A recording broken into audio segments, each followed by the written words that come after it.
the human ability to create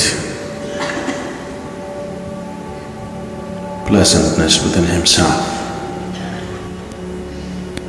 or unpleasantness within himself is quite limitless.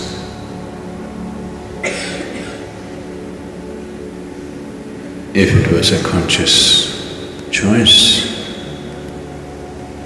I believe nobody would choose unpleasantness. Unfortunately, too many human beings, for too much of their lifetime, they dwell on unpleasantness. It is not because there is something wrong with the world.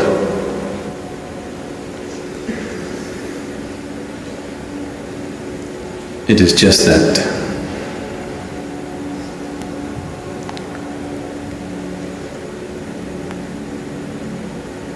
what you call as human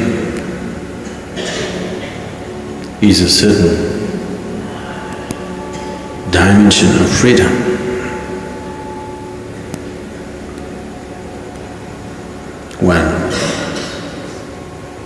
When we said the only goal in life is mukti, our ultimate liberation,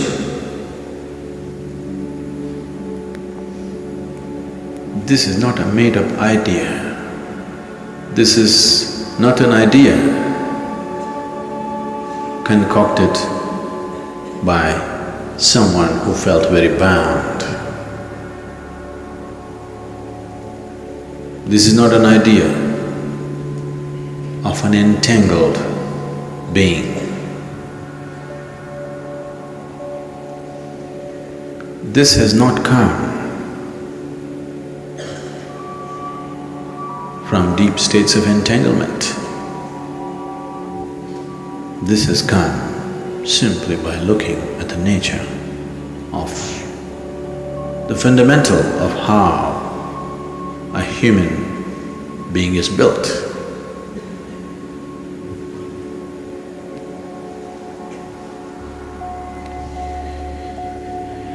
This moment, whatever the nature of who you are right now,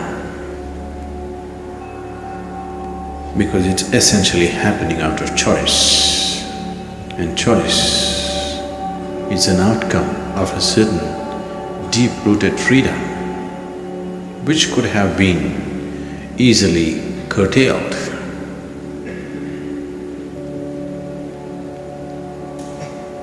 No other creature on this planet can choose either to be joyful or miserable. Whatever you subject them to, whatever kind of treatment you subject them to, that is what they become.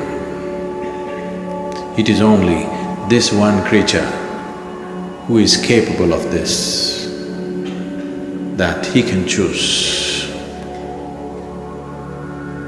to be either blissful or create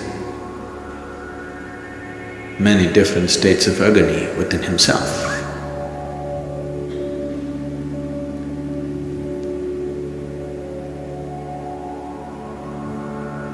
So the very fundamental of human nature comes from this freedom. It is in exercising this freedom that you can allow your humanity to overflow. When we say being humane or being human, unfortunately, most people are referring to acts of kindness.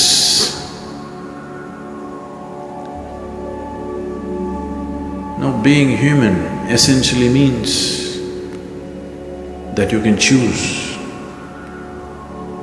what is your experience right now in your life.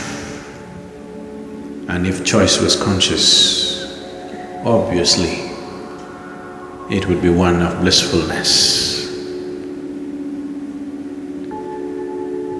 We have to redefine this social context of understanding humanity as kindness.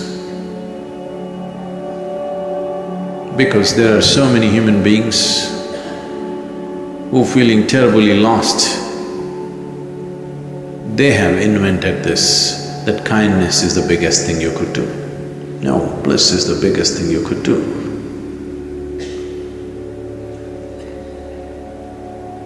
Because the essential building block of this being has been freedom, and the ultimate goal is freedom. We only said ultimate liberation. We never said ultimate God, because there is no such thing. The devotees on the planet, those who are lost in devotion, generally look like nutcases for others who thought they are smart. But you need to understand, a devotee is one who spends maximum amount of his time and life in blissful states. He is the one who is truly exercising this choice. It is just that he might have become socially incompatible because he did not take care of other things. But if he wishes, he can take care of other things too. Maybe he didn't care. This is a choice. This is a very intelligent choice that one has to make. Do you want to have everything, or do you want to become everything? If you try to have everything, you will die as a frustrated old woman or man. There's no question about that. If you have any doubt, try one more lifetime. If you have a doubt, try it out. After all, what is the problem? There are many lifetimes. You believe in many lifetimes. So what is the problem? You can try and waste one more. Try to have everything and see. You will only die as a frustrated person at the end of your life. So this is an intelligent choice that Radhe makes. Instead of having everything, to become everything. This is a possibility. This is a blessed state. This is something every human being is capable of. It is actually, your longing is to become everything. Your mind has misinterpreted it as trying to have everything. Once you become a slave of the logical thought process, now it has misinterpreted this longing to become everything as having everything, as possessing everything. If one does not allow himself to be drenched in the blissfulness of this existence, but rather chooses to be in the turmoil of their own psychological existence, if that's a choice one makes, and also has the audacity to believe that they are intelligent,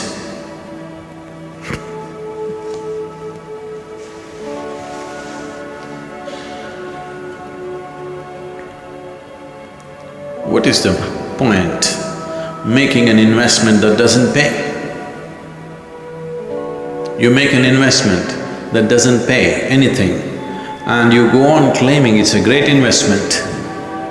What is the use? If you fall like this, life becomes one way. If you fall like this, it becomes another way. It is just that like a coin, if you throw it, initially it flips up all over the place. When it's flip-flopping, you see in flashes faces of this and that. That is what happens when you're youthful, because you're yet to fall this way or that way. So you're still flip-flopping. A flash of joy, a flash of bliss, a flash of misery, a flash of everything. But now if you do not become conscious and fall the right way, then you could easily fall into the misery's way. Or you can flip-flop forever and remain a teenager for the rest of your life.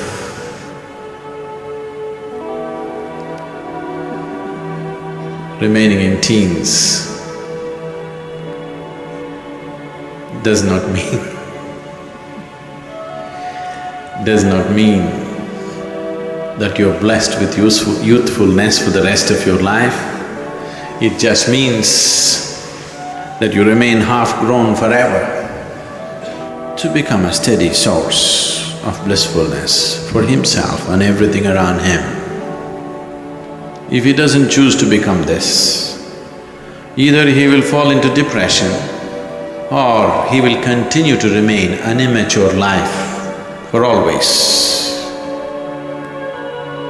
And when death comes, still flip-flopping, confused that before life got started, it's over. If you've seen people dying, I would say 90% of the people die not in bliss, not even in misery, they just die bewildered. There's a look of bewilderedness on their face, because when the last moment comes, suddenly they realize they never lived. They flip-flopped all the time. Those who have sunk into deep depression for a lifetime, they will die in misery. It is one kind of established state. Those who are blissful, there is nothing to say about them. But the rest are just bewildered because they spend their whole lifetime in their head. And when the moment of death comes, it is no more a psychological process, it's for real, believe me. It's not just death is real, life is real too.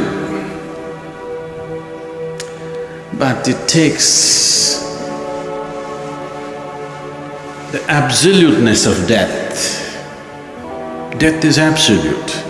Life seems to be relative, but it is not. Life, an experience of life for most people seems to be relative, but death is absolute.